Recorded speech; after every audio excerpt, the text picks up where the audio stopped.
సకల దేవతా స్వరూపుడు శ్రీ షిరిడి సాయినాథ్ మహారాజ్ గారి పాదార విందాలకు శిరస్సు వంచి నమస్కరించుకుంటూ విడదీయరాని స్నేహబంధం కలిగినటువంటి అందమైన రెక్కలు కలిగిన రెండు పక్షులు ఒకే వృక్షంపై నివసించాయి.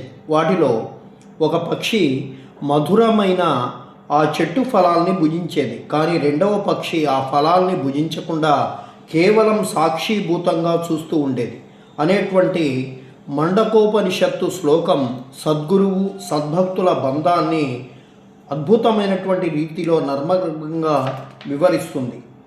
భావగర్భితమైనటువంటి రెండు పక్షులు జీవాత్మ మరియు పరమాత్మకి సంకేతాలు. వృక్షం అనేది శరీరం. జీవాత్మ పరమాత్మలు రెండు పక్షులు ఒకే వృక్షంపై ఉన్నటువంటి చందంగా ఒకే దేహంగా ఉంటాయి. కానీ జీవాత్మ పరమాత్మను గుర్తించదు. జీవాత్మ తన దేహ మాధ్యమంగా కర్మఫలాలను అంటే వృక్షఫలాలను భుజిస్తూ తన యథార్థ స్థితిని మరచిపోతూ ఉంటుంది. కానీ పరమాత్మ ఆ దేహంలో ఉంటూనే ఆ కర్మఫలాలకు దూరంగా ఉంటూ జీవాత్మ చర్యలను సాక్షిభూతంగా చూస్తూ ఉంటుంది. మీరు ఎక్కడ ఏం చేసినా నాకు తెలుస్తూ ఉంటుంది అనేటువంటి బాబా మాటల్లోని అంతరార్థం అదే. అంటే పరమాత్మ రూపంలో నేను మీ హృదయంలో ఉన్నాను అనేటువంటి సత్యాన్ని తమదైన శైలిలో తెలియజేశారు సద్గురు సాయి. మరి ఈ పరమాత్మ జీవాత్మను తన కర్మకు తనను విడిచిపెడుతుందా అంటే లేదు. పరమాత్మ జీవాత్మ అద్భుతమైనటువంటి స్నేహబంధాన్ని అంటే రుణాను సంబంధంతో ముడిపడి ఉంటాయని మనం తెలుసుకోవచ్చు.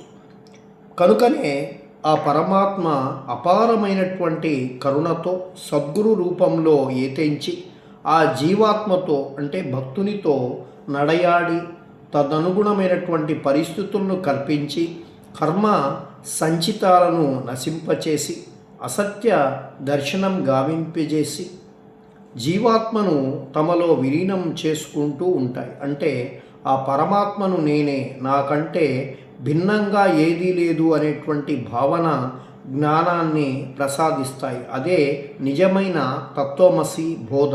ఏదైతే ఉందో అది నీవే అంటే తను నుండి విడివడిన జీవాత్మను మరలా తమలో విలీనం చేసుకోవడానికి ఆ పరమాత్మయే స్వయంగా సద్గురు రూపంలో ఏతించి తమకు జీవునికి మధ్య అవరోధంగా నిలిచిన సద్భుక్తుని కర్మ సంచితాలను అంటే బాబా మాటల్లో చెప్పాలంటే అడ్డుగోడలని చెప్పి ఆయన సంబోధించడం జరిగింది. అది తొలగిస్తారు.